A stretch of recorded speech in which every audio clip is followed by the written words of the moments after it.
Familia, fuerza de amor y fortaleza en la sociedad.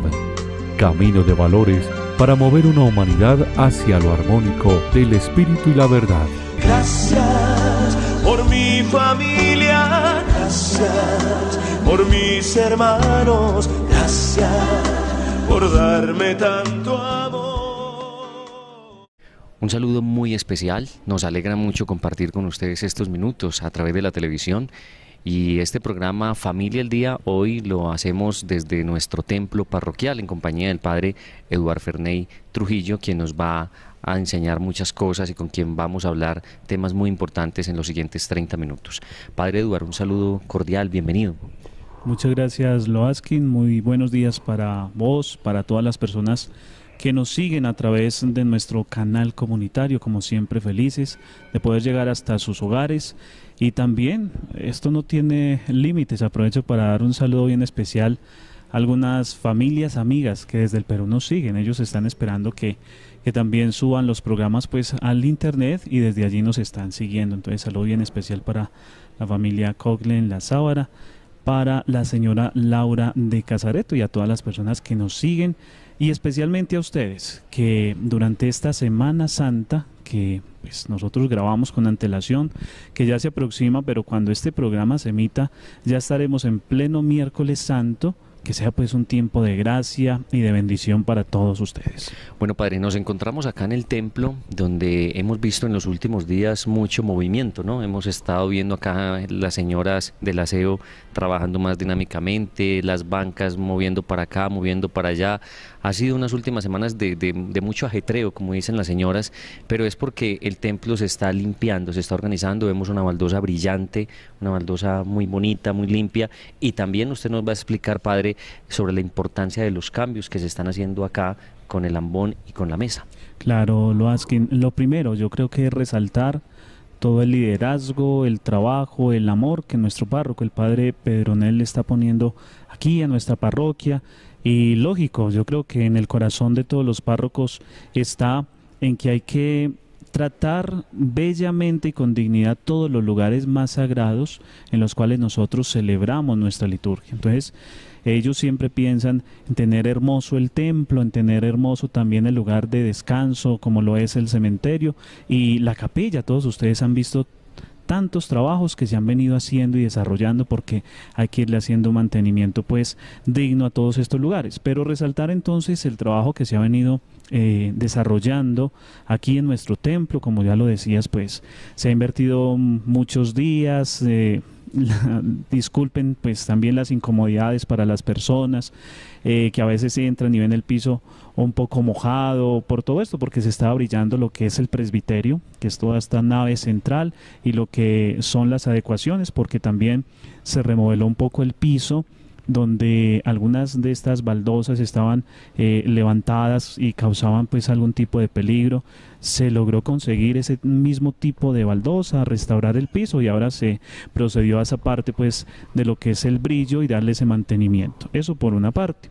Lo otro es que pues nos ha llegado un regalo muy bonito. Se pensaba hacer desde que vino el padre hasta que se logró cristalizar, y aquí tenemos entonces nuestro altar nuevo, los ambones nuevos y la sede nueva en mármol, o sea que es como el material más digno para representar y para hacer lo que significa cada uno de estos elementos en esta parte que se llama el presbiterio. Lógico, el altar, pues yo creo que es la parte más central, porque el altar significa la misma presencia de Jesucristo. Jesucristo, quien es víctima, sacerdote y altar. Por eso nosotros cuando iniciamos la Eucaristía, cuando terminamos la Eucaristía, lo hacemos con un beso, porque estamos besando al mismo Jesucristo. Por eso este altar, pues nosotros teníamos un altar muy bonito, pues en madera tallada, pero se movía mucho. Por ejemplo, en Semana Santa se desplazaba mucho el altar, y manda la liturgia que el altar sea fijo, que esté empotrado en la parte central, que no se mueva, porque Jesucristo es la roca. la roca firme sobre la cual todos nosotros pues edificamos nuestra iglesia, y por eso en un material noble, digno, como lo es el mármol, un mármol muy bien trabajado. También felicitamos a esas personas que sacaron su tiempo. Esto lo instalaron de noche, aquí estuvimos casi hasta las 4 de la mañana pues en este trabajo, esperando, todo muy bonito, un gran esfuerzo, y queda muy bello todo también para, digámoslo así, engalanar un poco más nuestro templo parroquial. Igualmente los ambones, tenemos el ambón principal, que es desde donde se proclama la palabra de Dios y desde donde el sacerdote hace su homilía, sus exhortaciones, y tenemos un ambón auxiliar para diferenciar eso. A veces en las Eucaristías solemnes hacemos comentarios o los famosos avisos parroquiales, y no es digno que se haga en el mismo lugar desde donde se proclama y se enseña al pueblo la palabra de Dios. Por eso se tiene un ambón auxiliar desde donde esperamos que se hagan todas estas intervenciones en lo que es la celebración litúrgica. Y por último tenemos la sede, que es la silla que ustedes ven al fondo, también en mármol. Recordemos que esa sede representa a la persona que rige a una comunidad. Esa palabra regir, pues en el buen término, no como mandar, sino que recordemos que aquí todos los sacerdotes somos delegados del señor obispo. El señor obispo tiene su sede principal ahí en la catedral de Río Negro y también en Sonsón. Incluso cuando los sacerdotes celebran allá, ellos no se deben sentar en esa sede, porque es del obispo y representa su autoridad sobre la diócesis. Pero como le digo, pues aquí esta sede también representa el lugar donde nosotros, como delegados del obispo, también ejercemos ese gobierno o pastoreamos mejor esta comunidad. Eso representa esa sede. Entonces felicitamos de verdad a nuestro párroco y a toda la comunidad, porque al fin y al cabo cada una de estas adecuaciones que se vienen haciendo en nuestro templo parroquial son para la gloria de Dios, para solemnizar más nuestra liturgia. Y recordemos, hay un principio para los que amamos la liturgia: para Dios siempre lo mejor. Hay mucha gente que a veces dice, pero bueno, ¿cuánto están gastando? ¿Por qué invierten tanto en eso? Sencillamente porque para Dios no le vamos a dar migajas. Para Él lo mejor. Si Él nos da los medios, los ponemos también al servicio de la liturgia. Pero no es solamente esto, y yo lo quiero resaltar aquí, es todo el trabajo que se viene haciendo.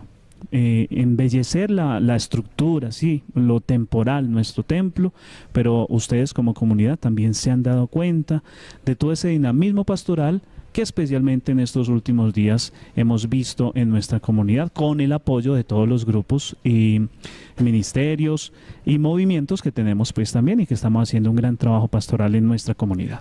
Bueno, eso nos alegra mucho, nos sentimos muy orgullosos los unitenses de tener este equipo sacerdotal con todo este trabajo pastoral y también estas obras materiales que nos llenan de orgullo. Padre, como el tiempo se va volando, vamos a pasar al tema de la catequesis, de lo que usted siempre prepara, un pedacito como de catequesis para comentar con los televidentes. Y hoy usted tiene un tema que se resume en que hay que renunciar al pecado. Renunciar al pecado, o sea, todo lo que nosotros hagamos, máximo en esta época de Semana Santa, de Cuaresma, es hacer el esfuerzo por renunciar al pecado. Si no renunciamos a esos pecados, pues todo lo demás no tendría sentido. Claro, está Loaskin. Bueno, recordemos que la diócesis este año va a estar trabajando el tema sobre el sacramento del bautismo, ¿cierto? Un sacramento por cada año en esta nueva etapa del plan diocesano de pastoral. Y cada mes nos regalan como una partecita específica dentro de lo que es la celebración del sacramento del bautismo. Vamos ya en la catequesis número 3 para este mes de abril, que consiste en renunciar al pecado para vivir en la libertad de los hijos de Dios. Especialmente esas renuncias llega un momento, recordemos, cuando estamos haciendo el sacramento del bautismo, después de la bendición del agua, que eso hablábamos el mes pasado, el mes anterior, cuando iniciamos con esa catequesis, la importancia de la pila bautismal, lo que significa el agua y la iglesia como madre que engendra a los hijos para la fe, llega lo que son las renuncias al pecado y la profesión de nuestra fe. Y es un momento muy bello, porque es que los niños no pueden hablar, no tienen uso de razón. Son los padres y los padrinos quienes con sinceridad y transparencia se ponen de pie y ante las preguntas que el sacerdote hace de renunciar al pecado, ustedes renuncian al pecado para vivir en la libertad de los hijos de Dios, ellos dicen, sí renuncio, o sea, están renunciando al mal y lo hacen en nombre de ese niño y esa niña que va a ser bautizado, pero ellos también lo hacen a nombre propio y luego profesan la fe en Dios Padre, Dios Hijo y Dios Espíritu Santo. Y esto es algo muy bello y muy profundo que no debe ser un rito superficial. Empecemos por ahí. Porque hay mucha gente que piensa que nosotros lo que hacemos es por el momento. Ah, sí, hay que ir, hay que vestirnos bien, hay que hacer estas renuncias porque el Padre nos pregunta, pero en lo profundo del corazón, quién sabe si están en esa disposición de verdaderamente renunciar al pecado y a todas las seducciones del mal para hacer o para tener una vida nueva, una vida confiada en Dios uno y trino y sobre todo para ser un gran ejemplo como padres y padrinos para la educación en la fe de los niños que están bautizando. Inclusive, padre, usted tiene una explicación de que el Papa había dicho por qué era que los templos se hacían en una dirección y eso tenía un sentido que tiene que ver como con la luz, por donde sale el sol y por donde se oculta el sol, y tiene que ver con los catecúmenos. Claro. Leyendo por ahí acerca pues de este tema, el Papa Francisco tuvo una de las catequesis más bonitas que hace los miércoles allá pues en medio de la comunidad en Roma, y una la dedicó al sacramento del bautismo. Y él empezaba a decir que en la época apostólica, o sea, después de la muerte de Jesucristo, cuando estaba iniciando la iglesia, se hablaba mucho del proceso del catecumenado, o sea, que es la catequesis, el anuncio del querigma a la gente, lo que hacían los apóstoles, y cuando ya los preparaban sobre el misterio de la pasión, muerte y resurrección de nuestro Señor Jesucristo, y ellos querían tomar este camino de lo que es el cristianismo, pues ellos se hacían bautizar y no lo hacían, digámoslo así, como lo hacemos hoy día, sino que tenían unos ritos que son muy parecidos y tienen un gran significado. Decía el Papa que antiguamente pues toda la gente creía mucho en los signos de la creación y mucha gente le daba mucha importancia a lo que es el sol y la luz del sol. Es más, cuando hablamos de la resurrección, el Evangelio es muy claro. Dice que cuando María Magdalena madrugó para ungir a su Señor, porque, digámoslo, ella todavía pensaba que estaba ahí en el sepulcro, llegó al clarear el día, cuando estaba amaneciendo, cuando los primeros rayos del sol estaban iluminando la entrada del sepulcro abierto. De ahí que sobre esta figura de la luz, antiguamente los templos se construían mirando hacia el oriente, que es por donde nace el sol. Entonces, cuando el sol va iluminando el día, esa luz iba entrando hasta el templo. Y a mediodía, nótese que la mayoría de templos tienen en la parte central sobre el altar unos tragaluces. Se me escapa el nombre en este momento, pero es muy bello porque el sol pegaba directamente sobre el altar, como quien dice la presencia de Dios que ilumina la vida de la iglesia, y se extingue, sabemos, cuando el sol se oculta por el occidente. Entonces, el Papa hacía esa comparación. Y lo hacían también los catecúmenos cuando iban a hacer la renuncia al pecado. La persona que estaba presidiendo esa celebración les pedía a ellos que se voltearan o se ubicaran mirando hacia el occidente, hacia donde se oculta el sol.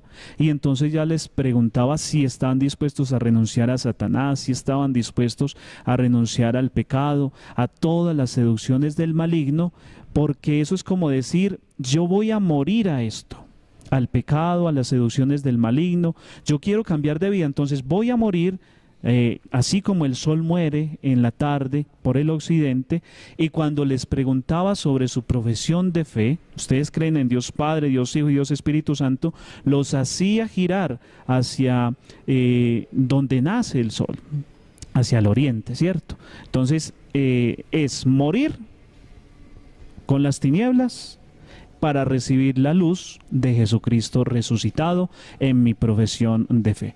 Y eso es un signo bien bonito porque cuando uno lo hace de corazón, entonces la luz verdadera de la resurrección de Jesucristo entra a mi vida, entra en la vida de los padres, de los padrinos, y entra especialmente en la vida de los niños y niñas que van a recibir el sacramento del bautismo. Padre, y con respecto a esta catequesis, hay otro término que aparece, la libertad. Es decir, nosotros tenemos que renunciar al pecado para poder ser libres. Yo creo que si alguno de nosotros nos dijeran que nos van a quitar la libertad, pegábamos el grito en el cielo. Pero lo que no hemos caído en cuenta es que cuando estamos en una situación de pecado, nosotros mismos con esa situación de pecado estamos quitándonos la libertad de los hijos de Dios. Que a propósito de las renuncias que hacen los padres y padrinos en el bautismo, y lo hacen en nombre de sus hijos y sus ahijados y las ahijadas, serán ellos mismos, los niños y las niñas, quienes a los 12, 13 o 14 años, cuando se confirmen, antes de recibir la confirmación, ellos voluntaria y libremente aquí parados con valentía delante del señor obispo, ellos mismos dirán: yo ahora soy el que renuncio, yo renuncio al mal, a las seducciones del pecado, y voy a vivir como un verdadero hijo de Dios. Entonces, ahí se hace esa renovación de las promesas bautismales, y en general todos los católicos, como ya tú lo decías, también hacemos esa renovación de las promesas bautismales y la renuncia al pecado y a sus seducciones en la vigilia de la resurrección. Bueno, Padre, sin lugar a dudas este programa lo tenemos que aprovechar para hablar de la Semana Santa. Y casi que la Semana Santa se nos hubiera llevado todo el programa, pero este tema no lo podíamos dejar pasar por alto. En Semana Santa nos estamos preparando pues y todos estamos mentalizados para venir acá al templo, estar acá en el templo en las celebraciones más importantes. Hay unos actos que son litúrgicos, otros que no son litúrgicos, y por eso yo quisiera, Padre, que usted nos explicara cuáles son los actos día por día litúrgicos por excelencia, que son los principales, no queriendo decir que a los otros no haya que asistir o no participar, si se puede, si hay el tiempo, la disponibilidad, todo eso es bienvenido, pero que nos ubiquemos en lo litúrgico. Si arrancamos con el Domingo de Ramos, lógicamente, como todos los domingos, celebrar la Eucaristía. Me imagino que eso es el objetivo que tenemos que tener nosotros trazado para el Domingo de Ramos, celebrar la Eucaristía y ojalá participar en la procesión. Sí, claro. Bueno, es muy interesante pensar en esto. Resulta que no es como si fuéramos superando etapas a medida que va avanzando el año en la liturgia de la iglesia. Hay mucha gente que allá en su casita o en su finca están trabajando, siguen su vida normal y van a decir: ve, ya es Domingo de Ramos, vámonos para la procesión de Domingo de Ramos.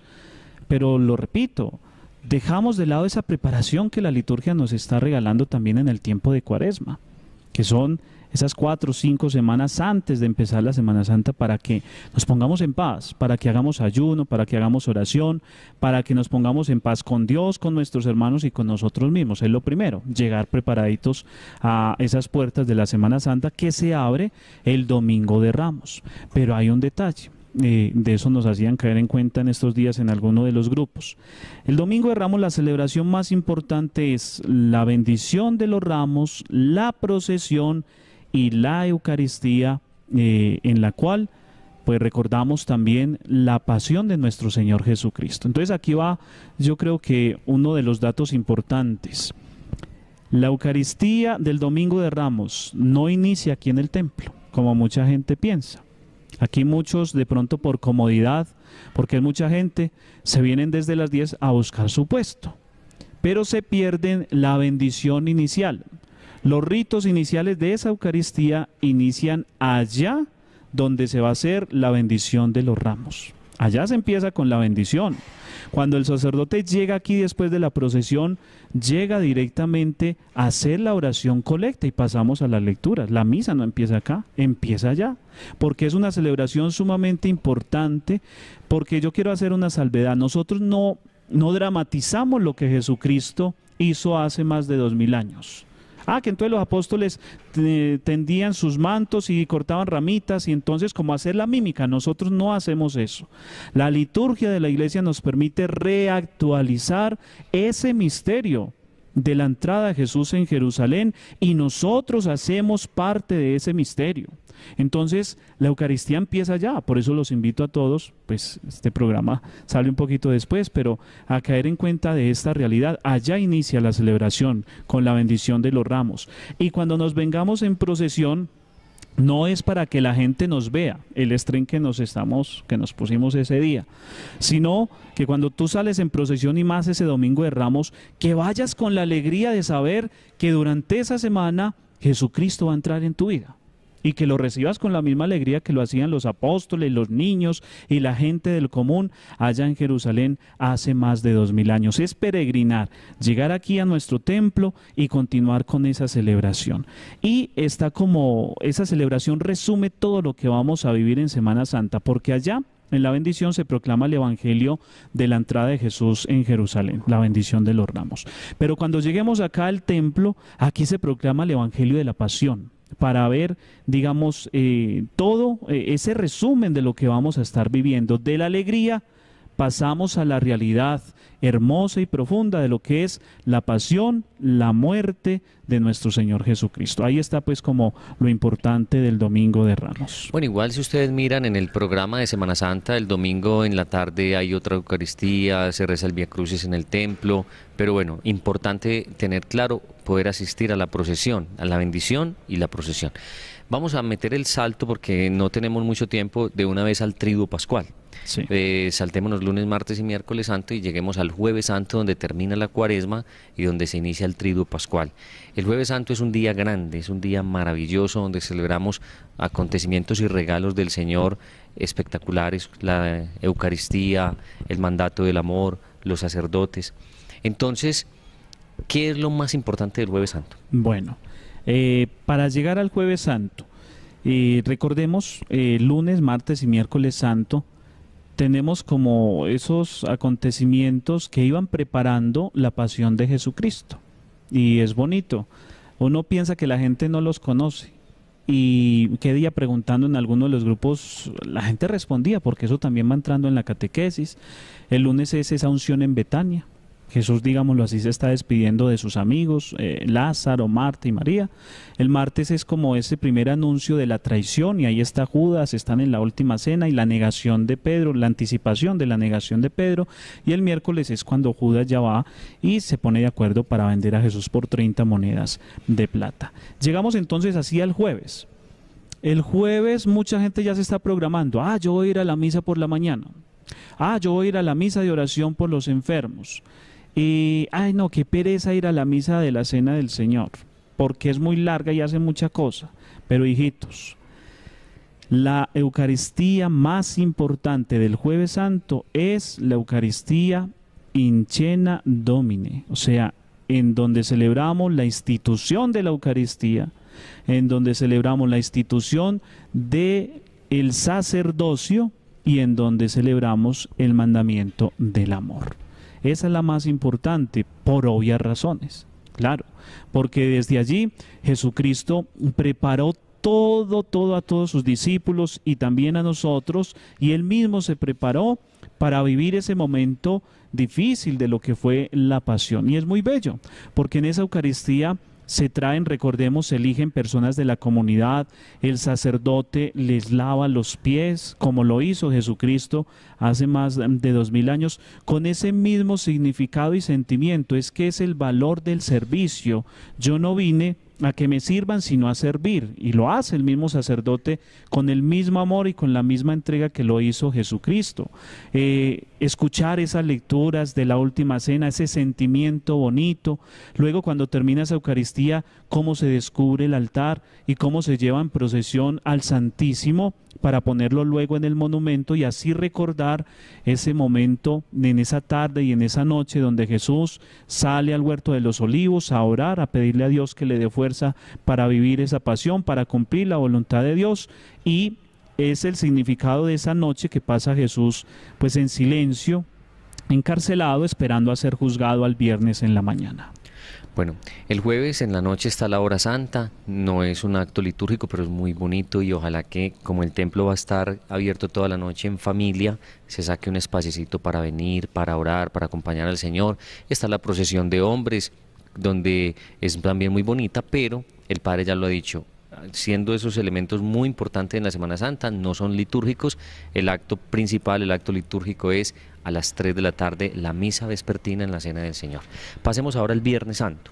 El Viernes Santo es un día muy especial, no hay Eucaristía, no se celebra prácticamente creo que ningún sacramento, es un día como apagado, pero tiene una celebración central también, el acto litúrgico, donde se celebra la muerte del Señor, que es a las 3 de la tarde también. Y volvemos, yo quiero hacer énfasis en esto, miren, la madre de la liturgia sabemos que es Roma, ¿cierto? Y si nosotros fuéramos a hacer litúrgicamente lo que nos piden, tendríamos que mirar cuáles son las celebraciones centrales, porque las otras se han convertido, especialmente pues acá en Colombia, en cuestiones en las cuales nos reunimos para celebrar uno o varios aspectos de ese momento que está viviendo Jesucristo en su pasión. Pero la celebración litúrgica central es la de las 3 de la tarde, en donde nos reunimos a proclamar nuevamente. Es muy bonito esa celebración. Recordemos que esa celebración se inicia en silencio, después de haber vivido pues el Vía Crucis, que es devoción popular. Hay mucha gente que dice, yo prefiero ir al Vía Crucis porque creen que hacen más sacrificio y no venir a la solemne acción litúrgica de las 3 de la tarde. Y también hay de pronto un error, padre, algunas personas, yo lo digo sobre todo por las personas del campo, que les toca trabajar, entonces se programan y dicen, no, para yo ir a Semana Santa voy a ir al sermón de las 7 palabras, que normalmente en la parroquia se hace como a las 6 de la tarde, creo, en fin, y las 7 palabras son muy emotivas, es un mensaje muy bonito, lo escuchamos con mucha atención, pero no es un acto litúrgico, es un acto de devoción popular. Exacto, queremos hacer como esa invitación a que le demos, digamos, mayor importancia al acto central, ¿cierto? A la celebración central, que es solemne acción litúrgica, la de las 3 de la tarde creo que va a ser en nuestra parroquia. Entonces, miren, ahí iniciamos, se entran los sacerdotes en silencio, nos postramos, porque es un signo de que a esa hora, según el Evangelio, Jesús muere a las 3 de la tarde, por eso se vive a esa misma hora vestidos de rojo, que es el signo de la pasión de Jesucristo. Luego pasamos a la oración, las lecturas, se lee nuevamente la pasión de nuestro Señor Jesucristo, una corta homilía. Luego se hace esa oración que es muy bonita, la oración universal, en la cual se pide por el Papa, en la cual se pide por nuestros hermanos mayores, el pueblo judío, en la cual se pide por todas las necesidades de la comunidad. Es bien bonita porque a esa hora en todo el mundo y en toda la Iglesia Católica todos estamos haciendo la misma oración y pidiendo exactamente lo mismo. Y luego procedemos a lo que es la adoración de la cruz, en un acto bien bonito. Ustedes ven que el sacerdote viene desde la puerta descubriendo poco a poco a un crucifijo. Y aquí hago esa salvedad, se llama adoración de la Santa Cruz, pero es de Jesucristo quien ha decidido morir en la cruz por nuestra salvación. Y es lógico que tú vengas y hagas ese acto de adoración a la cruz, porque a través de ella el mismo Cristo te ha regalado la salvación. Y se termina con dando la comunión, se pasa al Padre Nuestro, se presenta la comunión y compartimos la comunión. No es Eucaristía, porque las especies eucarísticas ni siquiera están en el templo, sino que desde el jueves, cuando se descubre el altar, se mudan, se llevan a otro sagrario fuera de los templos, o sea en la casa cural, y desde allí se traen procesión solo para que comulguen, y luego se vuelve a llevar hasta el sagrario, hasta el sábado en la noche, donde estamos celebrando la vigilia de resurrección. Para muchas personas la Semana Santa como que termina el viernes, y ese es un error. Nosotros no nos podemos quedar con un Cristo muerto. La Semana Santa no termina el viernes. La Semana Santa va a su parte central, la más importante, lo decíamos ahora, la vigilia pascual el sábado en la noche. Es una ceremonia que tiene muchos elementos. Yo quisiera, padre, que usted nos resumiera, porque realmente ya tenemos pocos minutos en este programa, pero es muy importante tener claro que es la celebración más importante de toda la Semana Santa y que no tiene sentido vivir la Cuaresma, vivir la Semana Santa, celebrar el Triduo Pascual si nos quedamos sin esta vigilia pascual. Claro está, si a usted le preguntan cuál es la celebración eucarística, litúrgica más importante de todo el año, es la solemne vigilia de resurrección. Esa, porque se resume todo el misterio central de nuestra fe. Vamos a vivir la resurrección de nuestro Señor Jesucristo. Entonces esa celebración es bien bella. La idea es que empiece en la noche del sábado. El ideal sería que vaya finalizando al amanecer del domingo, o que coja las 12 de la noche de ese domingo. ¿Por qué? Porque para nosotros el domingo es el día de la resurrección. Entonces por eso lo celebramos en tarde en la noche, para que nos coja ese día y así se cumpla lo de los 3 días que Jesucristo pues estuvo allí en el sepulcro, y según el credo pues descendió a los infiernos y desde allí ha de resucitar. Eso es otro tema, porque lo pregunta mucho a qué bajó Jesús allá. Bueno, pero lo haremos en otro programa cuando lleguemos, porque ahí nos va a tocar también con lo del bautismo. La vigilia de resurrección empieza con una celebración afuera, con la bendición del fuego. Allí se bendice un fuego nuevo que representa la vida nueva de lo que vamos a vivir, que es la resurrección de Jesucristo. Se lleva el cirio pascual. Para muchos, los que de pronto no lo distingamos, es el cirio, una vela gigante que todos ven, que cada año es nueva. Mucha gente dice que a veces le recortan y entonces ahí lo vuelven a renovar para el año. No, cada año el cirio pascual es nuevo. Allí se hace la bendición del fuego. Y luego se hace la bendición del cirio con unos signos muy bonitos. Jesucristo ayer, hoy y siempre, tuyo es el tiempo, tuya es la eternidad, a ti sea la gloria, el honor y el poder por los siglos de los siglos. Se bendice, se traza el tiempo, ahí tiene el año escrito o dibujado, 2019, se va trazando con unos punzones y luego se van poniendo los 5 granos de incienso que representan las 5 llagas de Jesucristo. Ahí están sus brazos, sus piernas, su corona y Jesús traspasado ahí en el pecho. Y luego ingresamos al templo en plena oscuridad, porque ese es el significado. Cuando Jesús no está en la oscuridad del mundo, pero con la resurrección de Jesucristo todo se va iluminando. En la puerta enciende los ministros. Luego en la mitad empieza a encender el pueblo sus cirios pascuales, y cuando lleguemos acá y digamos luz de Cristo, demos gracias a Dios todos con nuestros cirios encendidos, damos fe de lo que nos estamos preparando, que a Dios nadie lo puede matar,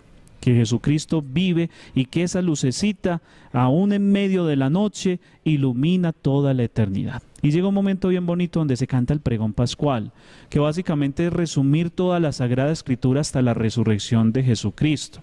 Y luego se proclaman las 7 lecturas, que son 5 del Antiguo Testamento, y como el Antiguo Testamento se une con Jesucristo, allí se hace una pausa, se entona el Gloria solemnemente y celebramos, suenan las campanas, suena la alegría, cantamos alegremente porque Jesucristo ha resucitado. Después del Gloria proclamamos la segunda lectura, se proclama el Evangelio de la Resurrección. Llega la homilía del sacerdote, una homilía festiva de recordarnos la esperanza. Nosotros, como ya tú lo decías, no nos podemos quedar en el Viernes Santo. Es que lo más importante de nuestra fe es que Jesucristo ha resucitado y en Él todos nosotros podemos también vencer el pecado, las tentaciones, podemos tener vida eterna con Jesucristo resucitado. Después de la homilía, lo que comentábamos ahora, llega la bendición del agua, un agua que va a ser usada para el bautismo durante todo el año, la renovación de las promesas bautismales por parte de todos los que estemos celebrando la vigilia, y luego la Eucaristía se desarrolla de manera normal, pues como estamos acostumbrados. Llegamos al momento de la comunión y llegamos a despedirnos con un abrazo de resurrección de una manera hermosa, porque Jesucristo una vez más ha dado esperanza a nuestro corazón.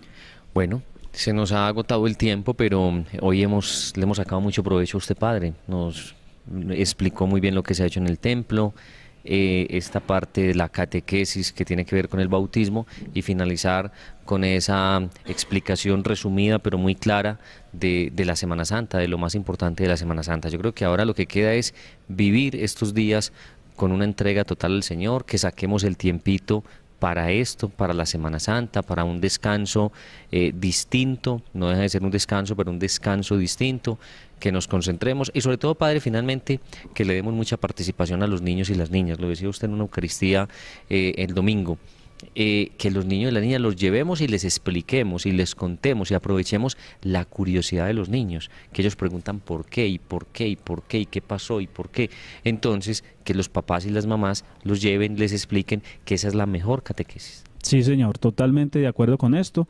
Y algo bien bonito, este año vamos a tener la Semana Santa para los niños. Se mandó a hacer las imágenes pequeñas para que los niños las puedan cargar y así empezar con esa catequesis y esta tradición que no se puede perder. Nosotros no podemos dejar perder la solemnidad, el respeto, el decoro. Invitamos a todas las personas del comercio, especialmente para que nos acompañen en esos días. Hombre, bájenle a la música o cambien por lo menos de música. Ojalá que nada de expendio de licores, nada de espavientos. Somos un pueblo católico. Aquí la Unión es un pueblo muy católico, seguimos y amamos nuestras tradiciones, entonces respetemos la fe de todos los que somos católicos, de todos los que somos creyentes. Y lo más importante, yo quiero terminar con esto. Usted va a decir si celebró Semana Santa, si cuando llegue al domingo y usted participe en la procesión de resurrección, usted vaya con una alegría, pero no la alegría del espaviento exterior, de bombas, de serpentinas, de aleluyas, sino que su alegría brote desde su corazón, porque usted también, si celebró bien su Semana Santa, si se confesó, si tiene un cambio de vida, también va a resucitar con Jesucristo. Tan bello que es saber un hombre que en la familia va entrando la paz, el amor, la misericordia de Dios, pero eso depende de cada uno de nosotros, porque puede pasar muchas Semanas Santas, pero hay mucha gente con el corazón cerrado.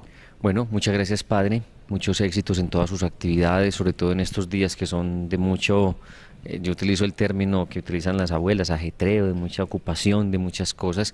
Desearle muchos éxitos, hasta una próxima oportunidad. Ustedes, los televidentes, agradecerles la atención que nos prestan, permitirnos compartir con ustedes estos minutos, y en un próximo programa seguiremos hablando de otros temas y el Padre Edward pues nos seguirá explicando muchos aspectos de interés. Bueno, gracias, Luaskin, muchas gracias a ustedes, a Carlos ahí en la cámara, que el Señor a todos los bendiga y les conceda una feliz y santa, valga la redundancia, Semana Santa. Familia, fuerza de amor y fortaleza en la sociedad. Camino de valores para mover una humanidad hacia lo armónico del espíritu y la verdad. Gracias por mi familia, gracias por mis hermanos, gracias por darme tanto